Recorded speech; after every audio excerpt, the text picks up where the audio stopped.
Bienvenidos a Lockout.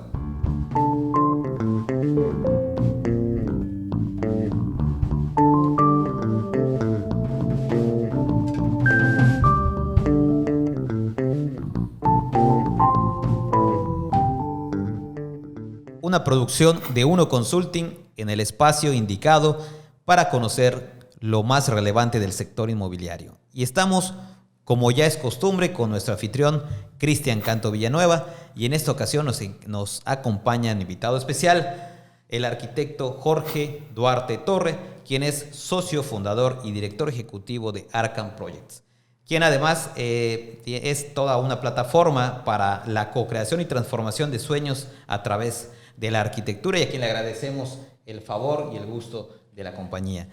Cristian. Pues muchas gracias por estar el día de hoy, Jorge. Gracias por acompañarnos. Hoy en el podcast vamos a estar platicando del crecimiento de las ciudades, qué ves en ellas y todo lo que está haciendo Arkham y un poquito de todo lo que sabes en esa cabeza. Tercera emisión ya del podcast Lockout de la producción Uno Consulting, y me gustaría mucho invitar a Jorge Duarte Torre, pues para que nos hable un poco de quién es él. Yo estoy seguro de que todos habrán de conocer muy bien lo que es Arkham Projects, pero me encantaría escucharlo de viva voz. De antemano, muchísimas gracias por el espacio y la invitación. Honrado de estar aquí y encantado. Habiendo dicho eso, pues les platico un poco de mí. Yo soy Jorge, soy director ejecutivo de Arkham Projects, una plataforma para la co-creación de sueños a través de la arquitectura. En Arkham creemos que cada proyecto es un sueño. Más allá de hacer proyectos funcionales o estéticos o que sean negocio, creemos que el motor de todo lo que sucede debe ser el anhelo, la meta de la persona, del empresario, del chef que viajó por todo el mundo para contar su historia a través de platillos, de la familia que ahorró 15 años para poder tener su casa o su oficina, ¿no?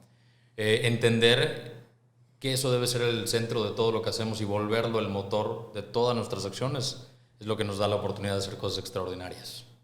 Correcto, pues en ese ámbito de lo que es hoy Arkham, que lo has definido, y entrando un poco en materia, nos gustaría mucho conocer tu percepción acerca de lo que es el crecimiento de las ciudades, ¿no? De qué es lo que estás visualizando tal vez en el tema de la pandemia, lo que están ustedes previendo, lo que están ustedes percibiendo hoy día, ¿no? Correcto. Pues yo creo que la pandemia vino a cambiar muchísimas cosas, vino a sacudirnos y a cuestionarnos el por qué hemos hecho las cosas las últimas décadas, ¿no? Y hablo de décadas y no de centenios o milenios porque hemos tenido una cantidad de cambios súper importantes en las últimas décadas en las ciudades, desde la invención del vehículo, por ejemplo, ¿no? Antes las ciudades se concentraban todas en su centro, en esa urbe, y a partir de la invención del vehículo, que fue un cambio súper disruptivo, fue que la gente empezó a salir de las mismas ciudades, ¿no? Un ejemplo que recuerdo bien y que creo que es importante mencionar es, por ejemplo, en Chicago, cuando pasa el gran incendio de Chicago, si no me equivoco, a finales de 1800, se empiezan a crear ciertos suburbios porque la gente ya quería empezar a vivir lejos de ahí. Oak Park en particular es un suburbio que está como unos 20 kilómetros de Chicago, y en ese entonces, bueno, un par de años después, ya que tenías un vehículo, era muy fácil ir a trabajar a la ciudad y luego irte a descansar a tu suburbio lejos de la misma, ¿no? Correcto. En ese entonces eso era calidad de vida, ¿no? Incluso quien ha tenido la oportunidad de estar en Chicago sabrá que Oak Park prácticamente lo diseñó Frank Lloyd Wright, el arquitecto. Tiene 50 y tantas casas que diseñó en ese entonces, desde finales de 1800 e inicios de 1900. ¿Y qué empezó a pasar? Los americanos definen esta extensión de la ciudad como sprawling. Sprawling es como el esparcimiento de la ciudad, ¿no? Todos en búsqueda de esta calidad de vida. Correcto. Pero yo me pregunto hoy, en 2020, 2021, ¿qué es calidad de vida? O sea, calidad de vida es agarrar tu coche y manejar e ir a un patio más grande, o ahorrarte tiempo y vivir en un edificio que lo tenga todo. En una ciudad como Mérida, que todavía está en un proceso de crecimiento, capaz no no toma todavía mucho sentido, ¿no? Correcto, no tiene tanto valor esa pregunta, pero si regresamos a Chicago, o sea, esa manejadita de 20 minutos en una hora pico, en este momento deben ser 3 horas. Oye, y aprovechando este comentario que haces de lo que está en esos momentos, ¿cuál es la visión de lo que tú ves de las ciudades, del crecimiento? Y sobre todo, ¿cuál consideras tal vez que pueda ser el compromiso que hoy puede tener la arquitectura en este plan? Pues yo creo que es voltear a ver otra vez a los centros urbanos. O sea, vamos a alejarnos de Estados Unidos, vamos a Mérida, ¿no? ¿Qué está pasando en colonias como La Alemán, como Itzibná, como el Parque de las Américas, García Jiménez? Okay. ¿Qué está pasando? Que mucha gente que vivió ahí por muchos años, una de dos, o ya está falleciendo o ya está en sus últimos años. Correcto. Y se empiezan a abandonar esas propiedades. ¿Y qué sigue pasando? Existe esta aspiración de vivir más al norte y más hacia aquí, lo que fuera, ¿no? Y pasa que a veces esas mismas casas tienen extensiones de tierra mucho más amplias que te puedan dar un mejor gusto, ¿no? Correcto. Pero terminas yendo al norte por la parte aspiracional, ¿no? Es correcto. O sea, yo sueño con que se puedan edificar edificios, valga la redundancia. Imagínate un edificio de departamentos justo al lado del Parque de las Américas. Sí. O sea, capaz en un negocio de entrada por salida no tenga tanto sentido porque tienes que comprar la casa, ¿no? Pero en un negocio patrimonial, tener unos departamentos ahí al lado del centro de convenciones, con un parque enfrente, etcétera. Regresamos al tema de la calidad de vida, o sea, claro. Está padrísimo, ¿no? Sí. O lo mismo en el Parque del Alemán, o sea, mi hija va al Parque del Alemán y yo vivo en la México Norte, entonces imagínate tener una torre de departamentos ahí, reitero, a nivel patrimonial, pura renta, es negocio y es súper aspiracional también. Desde el punto de vista del desarrollador, yo creo que a final de cuentas, hasta en especulación podrá ser interesante en el punto. Yo creo que los desarrollos van en búsqueda de la demanda, ¿no? Si haces productos que de verdad contemplen todo lo que platicas, pues aunque esté un poquito más arriba del precio y puedas tener algunas cuestiones, pues podrá ser negocio, ¿no? Correcto. Al final de cuentas una cosa no está peleada con la otra y la que nos puede llevar haciendo este tipo de productos. Creo que la arquitectura que están planteando hoy en día empieza a tener esos compromisos que antes no sé, que empezaban del lado del negocio, que no está mal, que a final de cuentas todo tiene que dejar de algún punto de dinero, pero pues tenga que tener este compromiso de enaltecer la zona donde se ocupa, ¿no? Correcto. Sí, digo, siempre que hacemos proyectos tratamos de encontrar congruencia. Creo que esa es una palabra clave. Congruencia entre lo que se quiere hacer, lo que se puede hacer y lo que se puede pagar. Claro. Al encontrar esa congruencia, pues yo creo que podemos acercarnos a hacer proyectos que sean exitosos, ¿no? La palabra éxito es muy ambigua, pero en términos financieros, que sean exitosos, ¿no? Y platicando un poco recalcando un punto que dijiste, ¿no? Lo que pide el mercado. Henry Ford decía, si yo hubiera preguntado qué quisieran, me hubieran dicho que caballos más rápidos. Claro. Entonces a veces hay que cuestionar qué es lo que quiere el mercado versus qué es lo que necesita el mercado. Entonces, yo creo que hacer este tipo de proyectos diferentes, disruptivos, que de alguna manera traigan un beneficio a la comunidad, a la gente de la ciudad, creo que son sumamente necesarios. Jorge, mencionaste algo que se me hizo muy interesante, que es este concepto de calidad de vida, ¿no? Cuando hablamos de calidad de vida, me gustaría mucho escuchar las diferencias de lo que hoy se puede encontrar como calidad de vida. Por ejemplo, antes de la pandemia, a lo mejor se tenía un concepto, correcto, pero a partir de la pandemia tal vez esto ha cambiado. ¿Cuál consideras tú que están? Sí, o sea, regreso al mismo ejemplo, ¿no? De las grandes manejadas en ciudades más grandes, ¿no? Probablemente hoy en Mérida calidad de vida sea en efecto trabajar en un edificio y manejar 15-20 minutos a tu casa en el country o en donde quieras, Cabo Norte, donde sea, ¿no? O no irnos a este tipo de desarrollos, o puede ser en Sitiá, Concal, donde fuere, ¿no? Pero yo me imagino que en 20 años, cuando el tráfico acá sea una locura, no creo que calidad de vida sea el sinónimo de estar 2 horas en tu coche para ir a tu casa. Claro. Verbo y Gracia está la Ciudad de México, ¿no? Correcto, o Chicago, Los Ángeles, o Houston, o N mil cantidad de ciudades, ¿no? Entonces, hay un edificio en particular que engloba prácticamente ciertas particularidades que tiene que tener una ciudad en una sola edificación, que es el edificio de Shanghai, el Shanghai Tower de Gensler. Es un edificio que tiene 7 parques. O sea, ¿cuándo te ibas a imaginar que un edificio iba a tener un parque adentro, no? Así es. Entonces, bueno, tiene parques, escuelas, tiene oficinas, comercio, etc. Entonces, pues no sales del edificio, ¿no? En una ciudad tan congestionada como Shanghái, yo me imagino que calidad de vida es bajar de tu oficina, comer, luego regresar a una junta, dormir un ratito, bajar, hacer un shopping, recoger a tu hija de la escuela, ir al parque un rato y no saliste del edificio, ¿no? Estamos hablando de una reorganización. ¿Podríamos utilizar ese término? Yo creo que se volvió el beneficio del tener el auto que mencionabas hace muchos años, la creación de generar esta herramienta como mejora.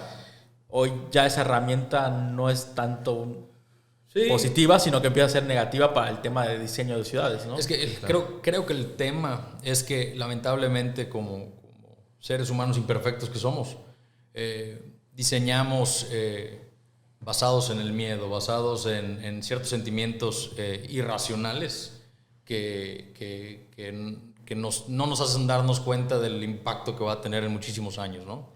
Vivimos en el ahora, ¿no? Por desgracia. Sí, Hay muchas filosofías que nos llevan a eso, correcto, pero no necesariamente tiene que ser para todo, ¿no? Entonces, ¿qué ha pasado? Que todas las ciudades que conocemos contemporáneas desde que nacimos hasta ahora, en nuestra existencia siempre ha existido el coche. Claro. Pero pregúntate, ¿cuándo el coche se convirtió esencial? 1930, 1940. Así ¿no? es. No tiene ni 100 años. No. ¿Y cuándo se inventaron las grandes avenidas americanas? Creo que fue Eisenhower en el 55, 56. Sí, como el 60. Sí, empezó siendo un artículo de lujo, un artículo aspiracional y se convirtió en primera necesidad. Sí, correcto. Entonces, las ciudades contemporáneas están diseñadas para el coche. Y creo que lo que hay que hacer ahorita es diseñar ciudades para el peatón. O sea, hay que ser empáticos con los que habitan las ciudades, no con lo que se guarda en una cochera toda la noche. Claro. Entonces, pues, definitivamente, si existieron esos cambios hace 70 años, 80 años, existirán cambios ahora a nivel pandemia. Que ¿no? tampoco es expulsar el auto, ¿no? Es simple y sencillamente darle una menor prioridad. Correcto. O Una real convivencia, ¿no? Yo creo que así Correcto. lo definiría. Y digo, también falta ese compromiso con lo que está pasando en el planeta y en el mundo, ¿no? Sobre todo Correcto. la parte verde. Sí. Que creo que hoy en día pues, nos preocupa más el dinero más que lo verde y la convivencia entre seres humanos, ¿no? Espacios donde puedas convivir y crecer. Hablabas de los parques principalmente, ¿no? Hoy en México, por desgracia, los principales parques son centros comerciales, ¿no? O sea, mantenido por la parte pues privada, que a final de cuentas no es su motivo, sino su motivo es consumir. Claro. Pero al tener no tanta infraestructura y que no contemplemos tantos parques, nos ha llevado a esto, ¿no? Correcto. Yo creo que el ser humano es bueno. Yo creo que los comportamientos egoístas que podríamos llegar a tener es por falta de información y por una serie de cosas ajenas a maldad o mala fe, etcétera, ¿no? Y recaemos en lo mismo, ¿no? O sea, estamos pensando en qué va a pasar ahora, no estamos pensando en una correlación de sucesos que van a dar un resultado en X número de años, ¿no? Y regresando al tema del sprawling, de este esparcimiento de las ciudades, tú ves una ciudad de Mérida que tiene alrededor de, si no me equivoco, tú sabrás mejor, alrededor de 230 kilómetros cuadrados y tiene 1.2, 1.3 millones de habitantes, versus un Guadalajara que tiene 190 kilómetros cuadrados versus 230 y tiene 5, 6, 7 millones de habitantes, ¿no? 6 millones ahorita y Mérida de tener 1.247.000 en la zona metropolitana, contemplando Humán, Canacín.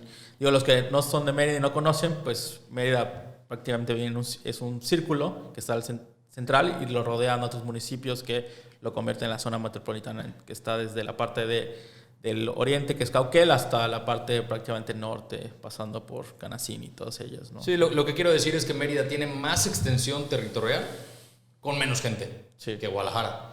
Y te vas a ciudades que están ordenadas de la misma forma en Estados Unidos como Houston, como Los Ángeles, etcétera, que también están sumamente esparcidas. Tú comparas un Nueva York que tiene más o menos 800 kilómetros cuadrados versus un Los Ángeles que tiene 1.300, 1.000 y cacho kilómetros cuadrados, y Nueva York tiene 8 o 9 millones de personas y Los Ángeles tiene 5 o 6.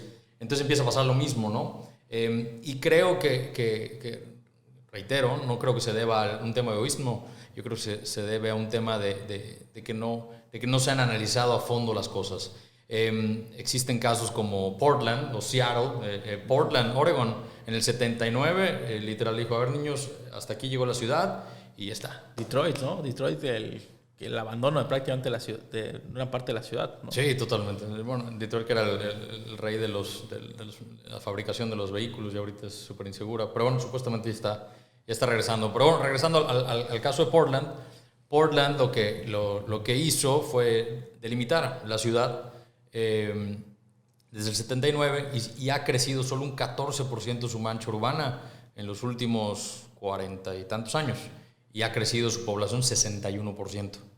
Entonces, es del mismo tamaño, con más gente. Obviamente hay repercusiones, el metro cuadrado termina costando más caro, definitivamente, porque pues ya no hay tierra, entre comillas, etc. Pero pues ya no te sigues expandiendo infinitamente. O sea, ¿por qué se toma esa decisión y por qué creo que Mérida debe tomar una decisión similar? Porque a diferencia de ciudades como Querétaro, como Guadalajara, como Ciudad de México, como Monterrey, no tenemos etcétera, montañas, ¿no? Que nos delimitan. Es correcto. O sea, somos una ciudad completamente plana, ¿no? Correcto. Y no tenemos esta parte de que la naturaleza nos obliga a concentrarnos en una zona, ¿no? No tenemos ningún tipo de limitante geológico, geográfico, de ninguna manera. No tenemos lagos, no tenemos montañas, no tenemos nada. Y creemos que la Tierra es infinita. Nuestra única limitante es progreso, o la costa yucateca en el norte, ¿no? La cual poco a poco yo creo que nos irá comiendo. Vamos a hacer una pequeña pausa. Le recordamos que se encuentra usted en el podcast Lockout, donde nos está acompañando como invitado especial Jorge Duarte Torre. Él es socio fundador de Arkham Projects. Desde luego, Cristian Canto Villanueva como anfitrión por parte de Uno Consulting. Mi nombre es Iván Duarte. Regresamos en breves instantes. Pues seguimos en el podcast Lookout. Hoy nos encontramos con Jorge Duarte. A ver, Jorge, ¿qué está haciendo hoy Arkham Projects? ¿Qué esperamos de ellos? ¿Qué vamos a escuchar de ellos? ¿Y qué viene para Arkham? La gran realidad es que no puedo contestar la pregunta de una manera contundente, porque estamos haciendo de todo un poco. La gran realidad es que más allá de pensar en tipologías, escalas, ubicaciones para los proyectos, pensamos en cuál es el motor de los mismos, y estamos haciendo desde proyectos de 60 metros cuadrados hasta proyectos de 20 y tantos mil metros, ¿no? En Mérida estamos trabajando en un proyecto en Oaxaca que nos apasiona muchísimo, que nos emociona muchísimo, pero la gran mayoría de nuestro trabajo está aquí en la península, en toda la Riviera, en Campeche, en la costa yucateca. Estamos haciendo cosas interesantes. El equipo creciendo. Afortunadamente contamos con la confianza de muchísima gente, tanto interna como externa de la empresa, y muy emocionados de poder compartirles que vamos a estrenar oficina pronto. Un nuevo branding, un nuevo todo. ¿Viene una renovación completa para Arkham Projects entonces? Pues no completa, la verdad es que no completa. Yo creo que es nada más reafirmar lo que venimos haciendo en los últimos años, y tratar de que la comunicación y la narrativa sea más congruente con lo que creemos hoy, después de 7 años de haber fundado el despacho. Platícanos un poco, arquitecto, acerca de... Bueno, sabemos que te gusta la lectura, sabemos que te gusta la música. Nos gustaría conocer un poquito más esas aficiones, ¿no? Antes de continuar hablando un poco sobre Arkham Project, pero nos gustaría saber de eso. Sí, la realidad es que yo fui músico, y entre comillas, porque nunca lo profesionalicé, pero fui músico de mis 16 hasta los 22, 23 años aproximadamente, y encontraba una gran pasión por pararme en un escenario, por compartir lo que hacíamos. Tuvimos oportunidad de escribir nuestras propias canciones, etcétera, ¿no? Posteriormente me empecé a dedicar a la arquitectura y empecé a encontrar cierta relación entre las dos disciplinas. Me di cuenta que no me gustaba la música por el hecho de hacer música, sino me gustaba la música porque podía de alguna manera transmitir emociones y causar emociones en las personas. Correcto. Y ese es mi motor. En la arquitectura pasa exactamente lo mismo. Es lo mismo que siento cuando estaba en un escenario compartiendo una canción versus cuando estoy aquí compartiendo con ustedes, ¿no? O cuando le presentamos el proyecto a alguien y ver la emoción de las personas cuando les ayudamos a transformar ese sueño a algo un poquito más tangible, ¿no?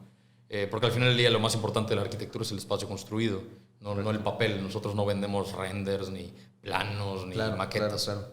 Nosotros vendemos la promesa de que vamos a cuidar ese sueño, ese anhelo, esa meta, y ayudarte a transformarlo en ese espacio construido, en ese espacio donde se generarán momentos, emociones. Podríamos decir que es materializar el sueño. Sí, digo, se puede escuchar un poquito muy cliché, ¿no? Pero es la manera más directa o más clara de poder transmitir lo que hacemos, ¿no? En Arkham creemos que no somos arquitectos, somos creadores de sueños. No significa de ninguna manera que diga que no soy arquitecto, claro, como tal, porque pues estudié arquitectura. Lo que significa es que no dejamos que lo que estudiamos nos defina. Incluso en nuestro equipo, no todos somos arquitectos. Muy bien. O sea, te has rodeado de gente que más que nada que sea capaz, que tenga la actitud, ¿no? Correcto, sí. Para mí, todo es un tema de actitud. O sea, la aptitud, la habilidad, el talento, pues con constancia, ganas, pasión, todo se puede. Para mí es un tema de actitud, 100%. Y sabemos que también eres pues un asiduo lector. ¿Qué libro nos recomendarías a la gente? ¿Cuál estás leyendo? Como les decía en el corte, desde que fui papá. En lo personal conozco a Jorge hace 4 o 5 años. Es una persona que lee mucho, pero sobre todo está muy apegado a temas de emprendimiento, negocios, no simplemente la arquitectura, sino le ha gustado entender para poder pues, plasmar esto en Arkham, ¿no? A final de cuentas. Sí, o sea, la gran realidad es que parte de mi tarea en Arkham es dejar de verlo como un despacho de arquitectura o como un taller de arquitectura y empezar a verlo como una organización. Correcto. Y cuando hablo de una organización, me imagino un ecosistema en el cual probablemente yo ya no sea indispensable.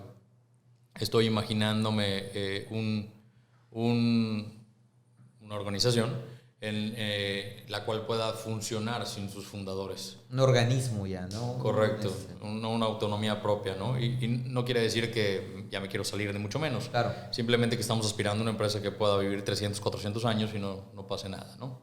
Porque creemos que el motor de Arkham es su filosofía, no tanto qué hacemos o cómo lo hacemos, sino por qué lo hacemos. Claro, como el hijo que lo tienes pequeño, lo creces y ya esperas que ya se mueva por sí mismo, ¿no? Correcto. Digo, no tengo absolutamente nada en contra de los despachos que se llamen como sus fundadores. Creo que es una práctica muy común y sumamente respetada. Sin embargo, era algo que no queríamos nosotros. O sea, no queríamos llamarnos Duarte Peniche o Peniche Duarte. Mi socio se llama Benjamín Peniche. Queríamos que la gente que trabajara para Arkham sintiera que trabajara con Arkham. Correcto. Que trabajara para un propósito, no para una persona o para un grupo de personas. Entonces, descentralizar la importancia de los fundadores o de los creadores o lo que fuera y enfocarnos en qué es lo que creemos, por qué hacemos las cosas, etcétera. Creemos que es sumamente más poderoso y aspira más hacia el infinito. No sé si esto está muy cliché. Claro. Sí. Oye, pero antes yo sé que Cristian quiere preguntar algo muy interesante, pero me gustaría también conocer qué es Arkham, cómo nació, el nombre. Bueno, Arkham tiene una relación directa con el mundo de Batman. Correcto, ya. Me imaginé que por ahí iba, ¿no? Arkham Asylum es un manicomio de Ciudad Gótica donde encierran a todos los locos, ¿no? Y prácticamente eso somos. O sea, somos una incubadora de gente creativa, loca, única, extrovertida, que le gusta hacer cosas diferentes, que no les da miedo hacer las cosas y que deje escapar todo eso a través de la arquitectura. Creemos que la arquitectura es un arte que no puede ser egoísta, claro. Pero al final del día es un arte y nos da la oportunidad de explorar a muchísimas cosas, siempre tomando en cuenta temas como costos, rentabilidad, tiempos, etcétera, pero que nos da esa posibilidad de jugar. Y por jugar no quiero decir que no le tenga respeto al raciocinio que debe tener esta profesión, claro, ya que un sueño se puede convertir en una pesadilla en 2 patadas. Sí. Es una responsabilidad gigantesca y ser arquitecto es así como es una belleza, también es algo que tenemos que tomar con mucha delicadeza, ¿no? Así es. Muy bien. Yo creo que el despacho de Jorge ha entendido perfectamente cómo juegan los dos mundos. O sea, cómo no se tienen que pelear tanto la parte esta que habla de los sueños, del arte, y la parte de los negocios. Digo, tu arte sabe muchísimo de tema de negocios y creo que ha logrado empaginar perfectamente, ¿no? Con esa visión de que una cosa no tiene que estar peleada con la otra, sino que todo tiene que ir de la mano, que tenga que haber una combinación de ideas que puedan llevar a generar un producto del que sea, desde la casa, como dices, de 60 metros cuadrados, que es para cualquier persona de un unifamiliar, de una vivienda económica, hasta un proyecto de miles de hectáreas que como hoy traen, ¿no? Proyectando en la costa o en diferentes ciudades. Correcto. Sí, totalmente de acuerdo. Bien, oye, ¿y cuál sería, por ejemplo, la recomendación que tú le podrías dar, vamos a decir, a los jóvenes, ¿no? Tú eres un arquitecto joven, y yo creo que valdría la pena hoy, en los cambios generacionales, de ver cuáles serían los nuevos enfoques que tú prevés. Correcto. La gran realidad es que yo siempre que me hacen esta pregunta, jóvenes, estudiantes, etcétera, siempre respondo lo mismo. No dejes que lo que estudiaste te defina. Correcto. Porque es una decisión que tomaste cuando tenías 18 años. O sea, no es una decisión con la cual tienes un autoconocimiento completo de ti mismo, ¿no? Entonces, son infinitas las historias de quienes terminan una carrera y se dedican a otra cosa, ¿no? Correcto. Entonces, yo creo que es un análisis muy introspectivo de no tanto, como decía Obama siempre lo decía, no te preguntes qué quieres ser, pregúntate qué quieres hacer. Entonces, ¿qué quieres dejar en este mundo? ¿Qué quieres, cómo quieres impactar la vida de las personas? ¿Qué quieres que digan de ti cuando tú ya no estás acá, cuando ya no estés aquí, ¿no? Creo que es muy importante descentralizar esa importancia que le tenemos al dinero, ¿no? O sea, el dinero es un medio, no es un fin. Simon Sinek lo dice clarísimo. Simon Sinek dice que el dinero es sumamente importante, de la misma manera que es importante la gasolina para un coche. Te va a ayudar a llegar de punto A a punto B. Pero tú no compras un coche para ponerle gasolina. Así es. Tú no creas una empresa para hacer dinero. Tú creas una empresa para llegar a algún lado. Compras un coche para llegar a algún lado. El dinero y la gasolina son solo medios. Nunca deben de ser fines, ¿no? Lamentablemente, desde nuestro sistema educativo hasta la manera que hemos crecido, siempre nos calificamos o vemos quién va ganando por cifras. Yo saqué 9.8, yo saqué 9. Todos son cifras en la vida, ¿no? Y como adultos traemos esto y calificamos a las personas de acuerdo a cuánto dinero tienen, o cuántas propiedades, o cuántos metros cuadrados tiene su oficina, o cuántos seguidores tienen en Instagram. Y ese mismo sistema es el que hace que mucha gente se sorprenda de por qué una persona que se la pasa reprobando en la escuela se vuelve un genio. Sí, claro, porque es una manera... sí, está bien, o sea, hay que poder medir las cosas. Lo que no puedes medir no lo puedes mejorar. Totalmente de acuerdo. Nada más que eso no puede de ninguna manera definir el valor de una persona, de una empresa, de nada, ¿no? O sea, porque ¿quién es mejor? O sea, el que tiene más seguidores en Instagram, o el que factura más, o el que factura menos pero tiene más utilidad, pero el otro tiene más personas en su equipo, o el que proyectó en Arabia Saudita. O sea, no hay manera de definir quién es mejor que quién, ¿no? Creo que la mentalidad infinita, el hecho de pensar solo en ser tú mejor hoy que ayer, es la única manera de hacer las cosas. Voltear a ver al vecino no tiene sentido. El hombre es la medida del hombre, ¿no? Sí, o sea, imagínate estar corriendo una carrera de 100 metros planos, ¿no? Y si te la pasas viendo si te van a ganar los otros, ¿qué va a pasar? Vas a perder. Sí. Si estás jugando básquetbol y lo único que haces es ver el tablero, el score, vas a perder. Entonces tú enfócate a meter canastas, enfócate a ganar la carrera y no por nadie más, por ti mismo, ¿no? Y eso creo que te va a ahorrar muchísimo tiempo, te va a ahorrar muchísimos errores, te va a ahorrar muchísimos corajes. Y bueno, y también algo que siempre le digo a los jóvenes es que no nos dejemos apantallar por las redes sociales. O sea, las redes sociales es una plataforma padrísima, es un megáfono increíble, es una herramienta muy, muy útil que nosotros utilizamos cañón, pero es un espejismo de la realidad. O sea, esa idea del éxito instantáneo no existe. Yo siempre navego diciendo que todos somos unos fracasados y que nos permitimos tanto el fracaso que de alguna manera hacemos algo que sale bien y parece que somos exitosos, ¿no? Sin embargo, reitero, enfóquense en ustedes mismos. ¿Cuál creerías que sería el legado que nos podría dejar Arcam Projects en los siguientes años? Digo, sabemos que estás trabajando muchas cosas en la península, que estás buscando crecer en México. Personalmente nos conocemos y sabemos que has tratado de buscar en Medio Oriente algunas cosas. ¿Cuál es el legado que buscas, a final de cuentas, Arcam Projects, llegar con ustedes, ¿no? Digo, el propósito de Arcam es, en efecto, volver los sueños de las personas el centro de todo lo que hacemos. Pero pensando un poquito más a nivel globo, queremos que esta filosofía se permee. Y yo mencionaba que la arquitectura es un arte, que no puede ser egoísta, porque si yo hago una canción que no te gusta, pues chingón, o sea, no pasa nada. Si no te gustó, no pasa nada. Si yo pinto un cuadro que no te gusta, pues no pasa nada. Pero si yo te hago una casa que no te gusta, ya te maté. Entonces el volver el centro de todo lo que haces, los sueños, anhelos y metas de las personas, para nosotros es lo más importante. Queremos que esa idea se permee y queremos que todos los arquitectos piensen así porque creemos que a través de la arquitectura podemos resultar en un mundo más pleno y más feliz. Definitivamente debemos de dejar el ego a un lado, debemos de dejar el dinero a un lado, debemos dejar la fama a un lado, ¿no? Para mí ese sería el legado. O sea, más que tener el edificio más alto del país o temas de ese sentido, para mí el legado es que la arquitectura se convierta en una herramienta necesaria para poder volver a la gente más feliz, más plena y más realizada. Y mencionabas hace un momento también que Arcam está trabajando principalmente a nivel peninsular. Este año, ¿qué augura para Arcam? Expansión, concentrarse, consolidación. Afortunadamente, en los últimos años hemos tenido un crecimiento importante, tanto en número de personas, facturación, proyectos en otros lados.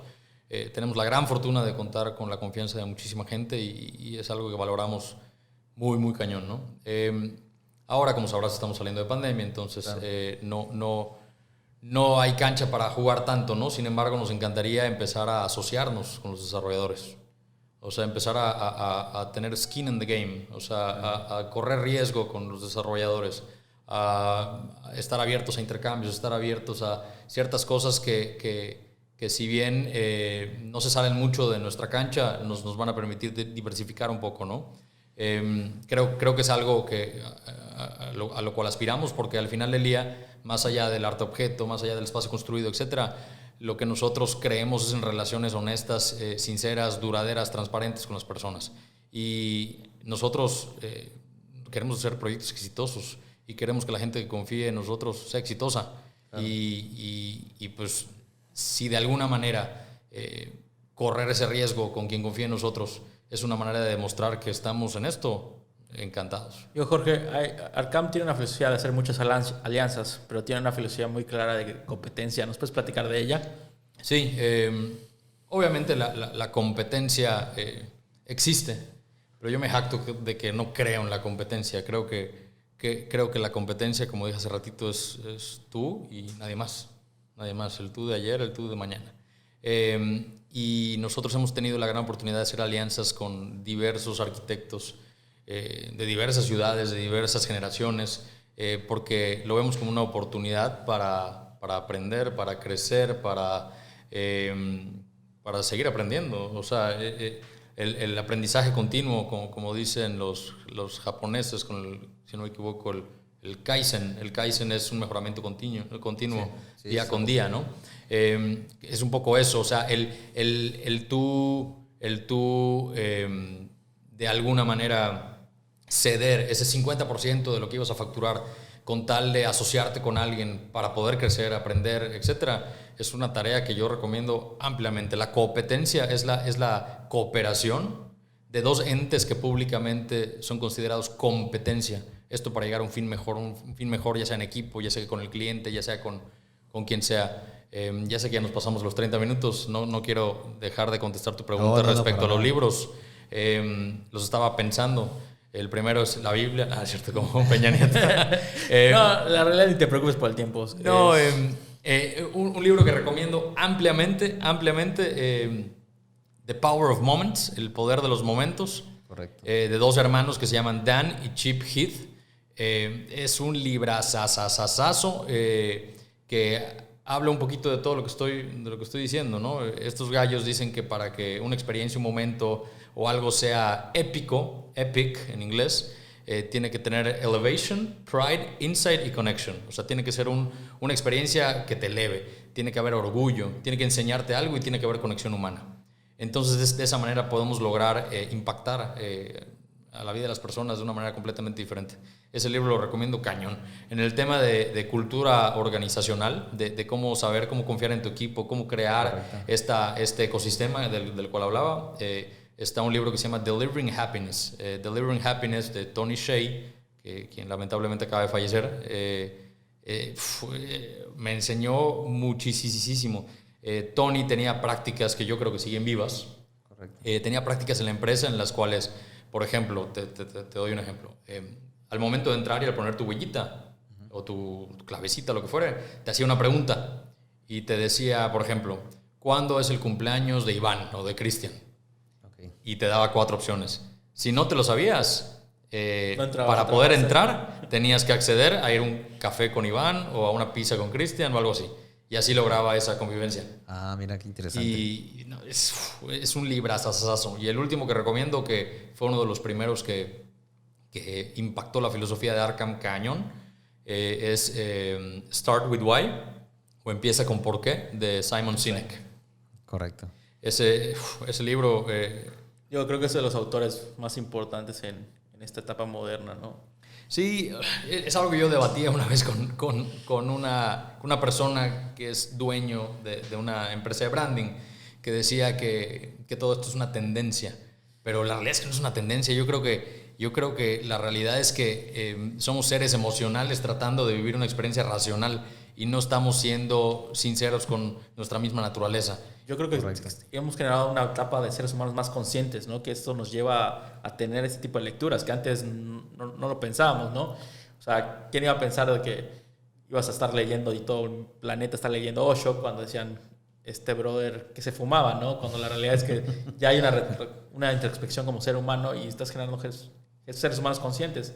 Entonces yo creo que por ahí va canalizando los nuevos escritores a esta parte organizacional, ¿no? Sí, puede ser. O sea, sí, totalmente. O sea, yo creo que ha cambiado o ha estado cambiando, porque todavía hay gente de generaciones anteriores que sigue creyendo así, pero la imagen del jefe al que todo el mundo le tiene miedo y al que vas a trabajar con miedo a que te despidan, esa madre no debe existir. O sea, debe estar terrible, no sé, voy a decir, no sé, estar en una canoa con remos y ¿cómo se llama? Y estar pendiente que el jefe te esté regañando o algo así. Se va a estrellar esa canoa, ¿no? O no va a ir rápido, ¿no? Pero claro, si todos supieran que el propósito es pasar de un lado A a un lado B de tal manera, todos van a estar en sintonía, ¿no? Entonces, es como un partido de fútbol. Todo el mundo sabe qué es lo que tiene que hacer y pues hay que hacerlo, ¿no? Y tienes que trabajar en equipo. Y la verdad es que me consta, me has tocado estar varias veces en su despacho y están los perros de cada uno y están unos platicando con otros. O sea, no hay este problema de simplemente cumplir con sus actividades y todo ser armonía, ¿no? Correcto. Para mí, una vez me preguntaron, ¿cuál es la característica más importante de un arquitecto? Un arquitecto, ¿no? Y pues, obviamente nos vamos a respuestas como, no, dibujar poca madre o diseñar padrísimo, etc. Okay. Para mí es la empatía. La empatía. O sea, tener empatía con tu equipo, tener empatía con tus clientes, tener empatía con quien hagas equipo, llámese un desarrollador, un constructor o con quien sea, es lo más importante. Porque a partir de la empatía se derivan otro tipo de cosas como el respeto, el compartir, el X número de situaciones, ¿no? Entonces, como bien dice, sí, Benjamín, mi socio, lleva a su perro al despacho y ahí está con nosotros. Su perro, ¿no? Casi es un caballo, pero sí, al final de cuentas. Y alguna vez te mencioné que yo creo que hay muchas cosas en esta profesión para las cuales hay que ser serio y hay que ser estructurado y hay que ser comprometido, como llegar temprano a las citas, fechas o a de tiempo, entregas. fechas de entrega, proyectos estructurales, respetar el estudio de mercado, etcétera, etcétera. Pero hay muchas otras cosas para las cuales creemos que tenemos que ser serios y la realidad es que no. O sea, yo creo que para ser originales, para ser únicos, hay que regresar al origen, quiénes somos en realidad. En Arkham invitamos muchísimo a la gente a explorar quién es y que tomen cursos, que cuestionen su rol dentro de la empresa. Oye, creo que me gusta más la fase creativa de los proyectos. Pues vete para ahí. No, pues a mí me gustan más los detalles. Pues vete a ejecutivos, ¿no? Entonces, creo que el hecho de madurar no debe de apagar esa curiosidad, claro, con la que nacimos y con la que crecimos los primeros años de la vida, ¿no? Y creo que es algo que impulsamos y que nos gusta mucho de nuestra empresa. Bueno, pues ya ahora sí que ya lo escucharon ustedes, este podcast, la emisión número 3 de Lockout, y donde agradecemos desde luego que nos haya acompañado Jorge Duarte Torre, socio fundador de Arkham Projects, que ojalá y haya la oportunidad en una siguiente emisión de que nos vuelva a acompañar. Yo creo que ahora sí que nos quedamos con ganas de seguir platicando, y pues ahora sí que agradecer. Cristian. Muchas gracias, Jorge. ¿Dónde te pueden seguir en tus redes, todo lo que está haciendo Arkham y todo lo que viene? Donde más activos estamos es en Instagram, Arkham Projects, ARKHAM Projects, como proyectos en inglés, o en mi Instagram personal, Jorge Duarte Torre. De cualquier forma lo van a ustedes a leer en la emisión de este podcast. Y pues bueno, reitero el agradecimiento, la invitación que se haya tomado la molestia el arquitecto de venir a platicar con nosotros, y esta ha sido la tercera emisión de Lockout. Muchas gracias. No, cuál molestia, un placer, encantado. Gracias a todos. Nos vemos en la siguiente emisión. Los invitamos a que nos sigan todo por las redes con unoconsulting.mx y en la página de internet, y ahí están todas nuestras redes para que sepan cuándo sale cada día este podcast.